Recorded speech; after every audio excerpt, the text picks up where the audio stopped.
Hello everyone and welcome back. Today we're watching some more Better Call Saul. We're starting season 4. The first episode is titled Smoke. Smoke. Fire.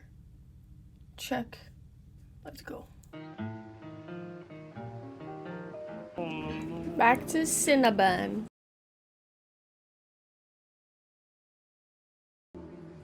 We're not even company. Oh no. And what good is the moonlight? Gene. All eyes are on him.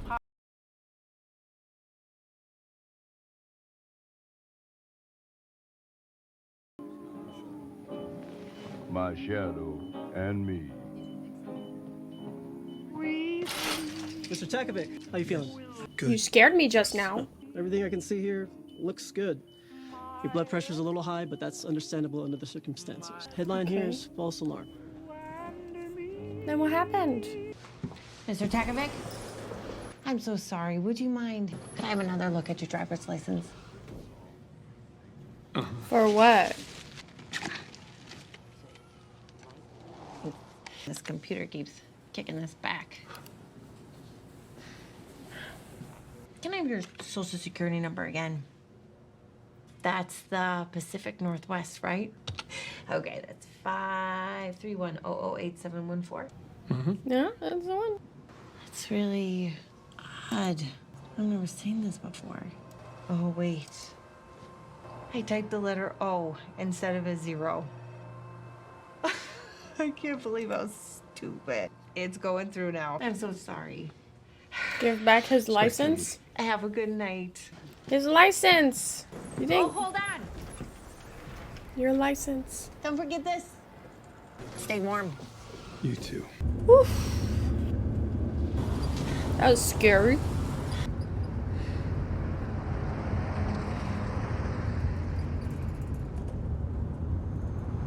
Uh-oh.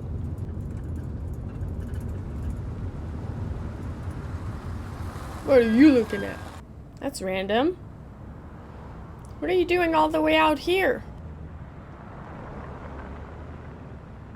It's a green light. That ain't good, my man. Excuse me, this is good. I'll get out here. Great. Thanks.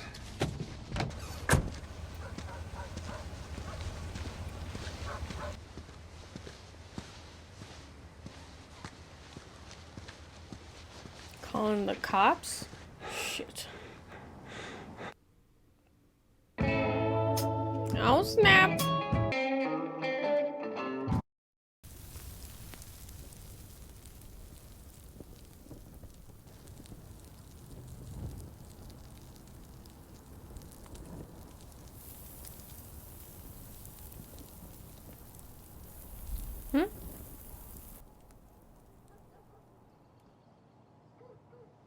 That while it's burning, this is where he is. 6:19, that's the morning.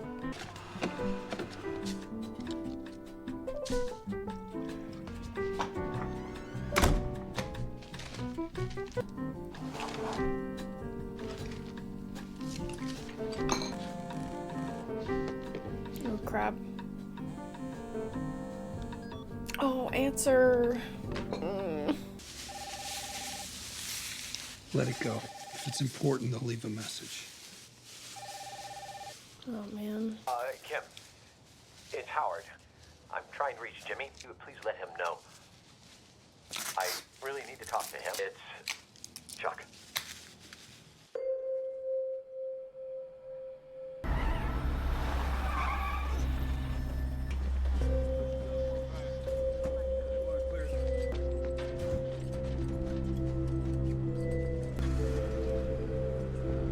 Jimmy, go.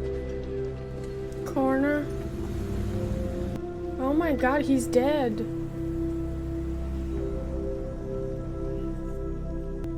Oh yeah.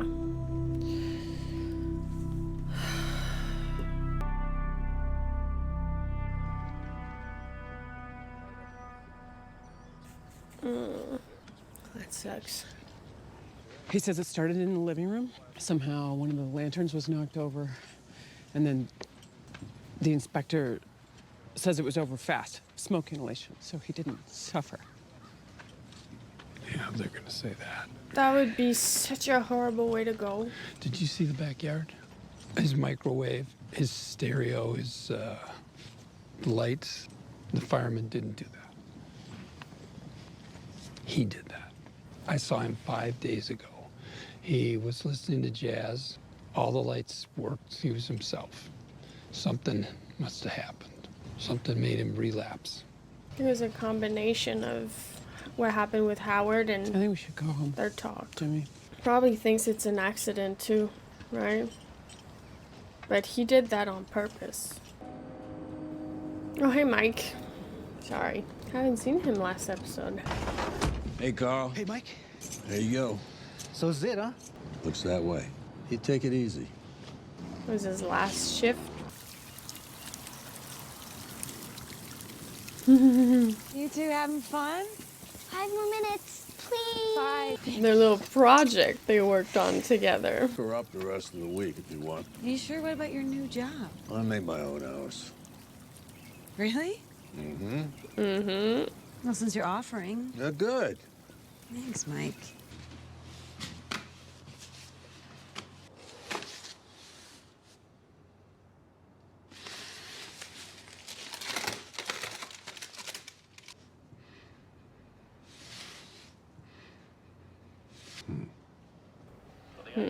Capturing the time. 1 for 7 in the new campaign. Right-hand man with a slightly open stance. Las Cruces for Madrigal Intramodal. Would you have an address for that? He's scared to cash it? It's Howard. I think you should talk to him. Howard, Jimmy, I'm so sorry to bother you with this. To the paper before the service, but I'd really like to run it by you, if that's okay. That's nice. A towering figure in the Albuquerque legal community who built one of the leading law firms in the Southwest was taken from this world tragically and suddenly last week. Charles joined George Hamlin's solo practice on Central Avenue in downtown Albuquerque. Over the course of 23 years, the two men built what became known as Hamlin McGill into a nationally recognized firm.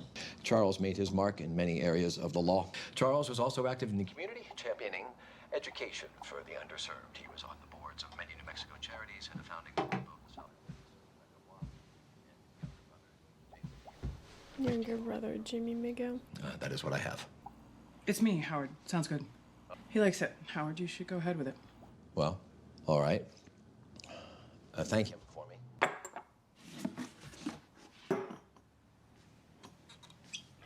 The bottle.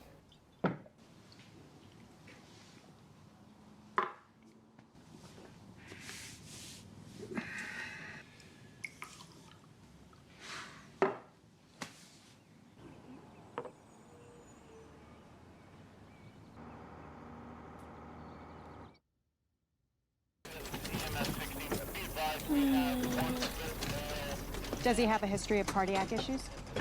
Oh, shit. Yeah. And was he taking any medications? He took these.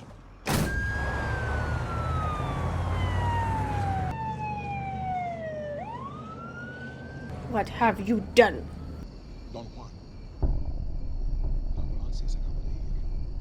Amiga está aquí conmigo. Wants to dump the pills. Why can't you just keep them for the time being? Juan Bolsa wants to see you. You drive. Okie dokie. Uh-oh. Oh, you're sweating. Excuse me? What? A ti te conozco, pero a ti no. Ser compadre de Tuco. Es buena onda. He's aight. Compadre de Tuco. Ignacio. Don Héctor tuvo un derrame cerebral, no sabemos cuándo volverá. Pero escúchenme, el territorio de Salamanca se queda el territorio de Salamanca. Nada cambia. ¿Me entienden? Si hacen esto correctamente, las cosas podrían ir muy bien para ustedes. Lárguense. Ese viejo cabrón siempre ha sido un problema. Pero mantiene su casa en orden. Gustavo, ¿qué piensas? Alguien se moverá contra los Salamancas. Lo que trae la guerra. Lo que trae el caos. Lo que trae la DEA.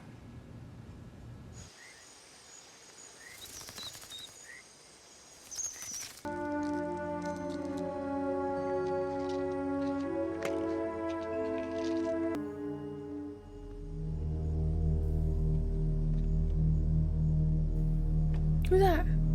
Ponytail guy? Oh! Victor.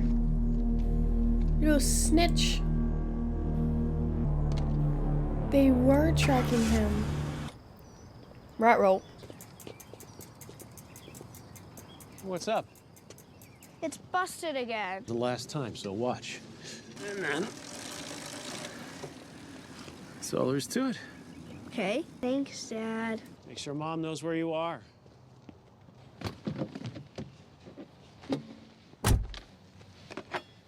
No. Don't back into your kid. Don't back up into your kid. Don't back up into your kid. Hi, Denise. Yeah, it's Barry. Listen, could you let Mr. Eglin know I'm going to be late this morning? I might miss the staff meeting. No, car trouble. It's probably just a dead battery. We brand new. That's suspicious. What's going on? Okay, thanks. It was burglared.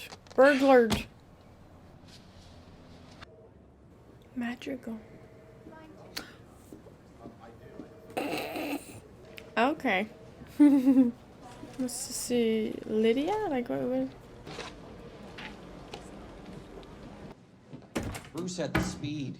He could kick you before you saw him move. We're talking about weight. We're talking about reach. Boxing is a sport. Martial arts is life and death. He knows the anatomy. He's got the moves. He's gonna find an opening. Do you have a gun? I'm sorry? Does Bruce Lee have a gun? Because if he doesn't, it's Ali in 3 minutes or less. See? That's what I'm saying. That's what I'm saying. Hey, hold up. Wait. Did you sign Tina's birthday card? No. Would you mind? I don't know Tina. Ali was fast for his size, yes. But if he gets hit with a low kick, he's not gonna know what to do. Thanks. Yeah? What's he doing, man? Oh, that looks fun. Whee!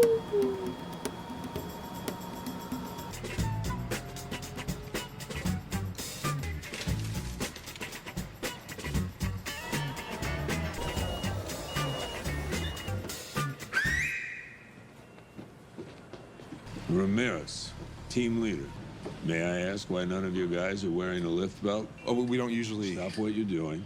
You go to the equipment room, you get lift belts and gloves. You use them. Rules are rules, got me? Sure, okay. On the double. Hey, hold up! Shut it down,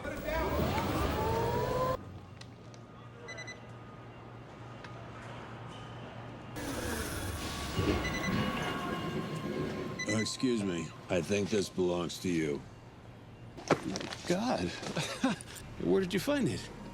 I need to talk to your manager. I waltz through security with someone else's ID. Nobody gives me a second look. When the rifle owner shows up, there's no facility-wide badge check. Passwords written on Post-it notes. Warehouse workers are using pen and paper instead of electronic inventory devices, which leaves you wide open to pilfering. You got duplicate routing, inventory documents that are going into the trash. And... Who are you exactly? Ermintrout, security consultant. Oh, all due respect. I don't know anything about a security consultant. He's just doing his job, man. Would you? Maybe you best call corporate. Try Lydia Rodart Quayle. Brilliant. Because he didn't want to cash the check, right? Because he just doesn't want to get linked to it. Truly sorry, Jimmy. Thank you, Cliff. Appreciate that.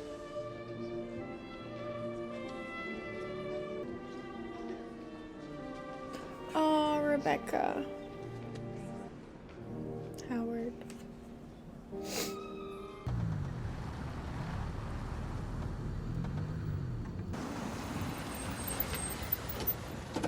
Howard must I think feel I owe you the truth about Chuck. responsible. Those lanterns. He knew how to use those lanterns. Yeah. He was careful. I saw it. I know you did too. There was never a problem. I know it's a terrible thing to... I don't think what happened was an accident. And he feels responsible. You probably heard Chuck was retiring from HHM. But that's not the truth. The truth is that we had a disagreement, and I pushed him out. Chuck was sick for years. And after the bar hearing? The bar hearing had nothing to do with it. Okay. The fact is, he started getting better after that. He was improving until the thing with the insurance. So it wasn't the bar hearing. The insurance? It was a ridiculous thing. I should have just let it go. I mean, God knows he's done enough for me. Our malpractice insurance, they found out about Chuck's condition and raised our rates. Chuck went ballistic. He wanted to go to war. He wouldn't back down. So I forced him out. It never occurred to me that I could hurt him. He always seemed so strong. I think he did what he did because of me. Well, Howard, I guess that's your cross to bear. Okay, don't say that. Especially knowing that you're responsible for the insurance thing. Look at her go. So I'm gonna make some coffee. Anybody want some?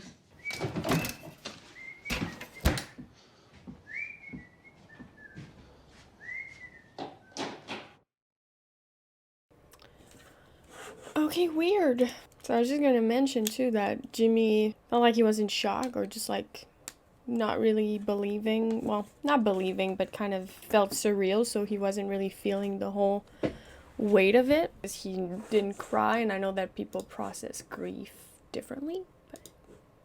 But you know what? He was, like I said, it looked like he was kind of in a shock up until the ending here, where he started whistling and just kind of changed the subject right after Howard told him everything, because he didn't know about that. He didn't know about the insurance thing, which he is responsible for.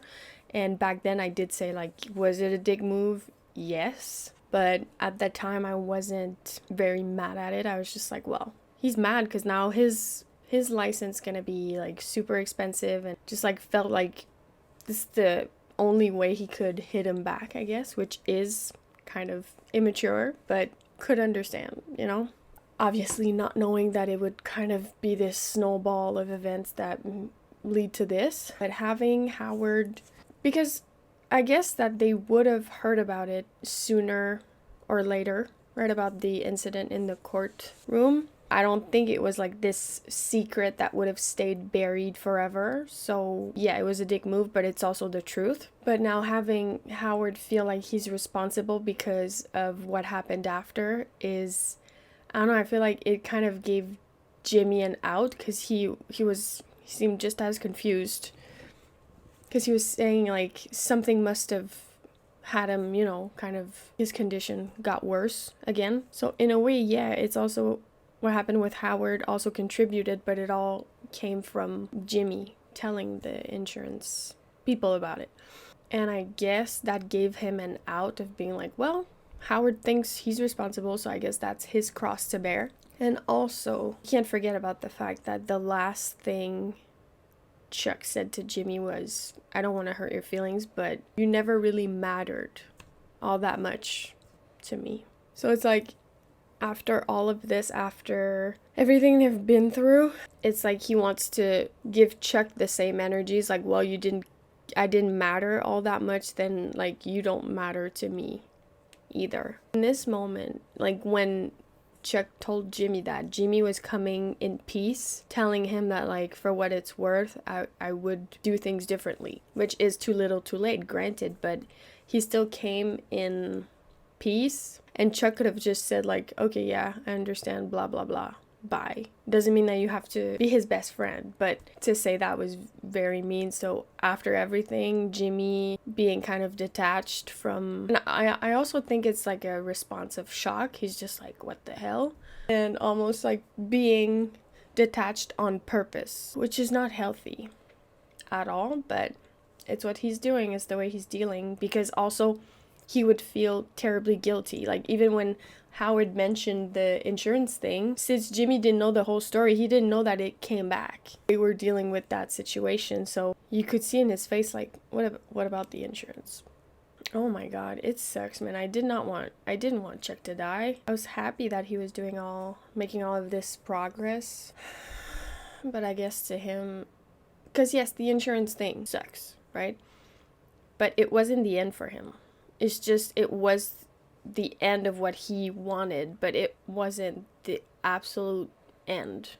He was just like, I think his ego was deeply hurt. Everything else followed. He was upset, and I'm sure that if he had met with his doctor, you know, when he called her and was like, well, you know, reschedule, whatever, like, I'll see her next week. I'm sure that if he had seen her, they could have talked about it, and it might have helped. But I guess, you know, for sure Jimmy feels guilty.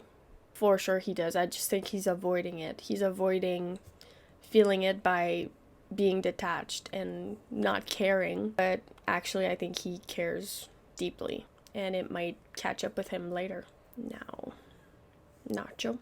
He said business as usual, so we'll see. And Mike showing up to the Madrigal thing, because it bothered him, right? And she was like, oh, no, everything's fine. And he showed up, tested his theory of, like, is this really a secure and safe thing for me to get into it? Because once he cashes the check, it's done. So it's so funny that he showed up there, and then he just did like he is security, right? So it passes off as like, yeah, I'm just doing my job. Your security sucks. So let's get this shit secure, locked down, and now I'll think about cashing my check after. Once you guys figure out your shit. Alright? So I love that. That's hilarious. It'll be different without Chuck for sure. Might miss his annoying ass. I hope we still see flashbacks. That'd be cool. Hope you guys enjoyed. That was Better Call Saul Season 4, Episode 1. Smoke. I'll see you next time for some more Better Call Saul. Thank you so much for watching.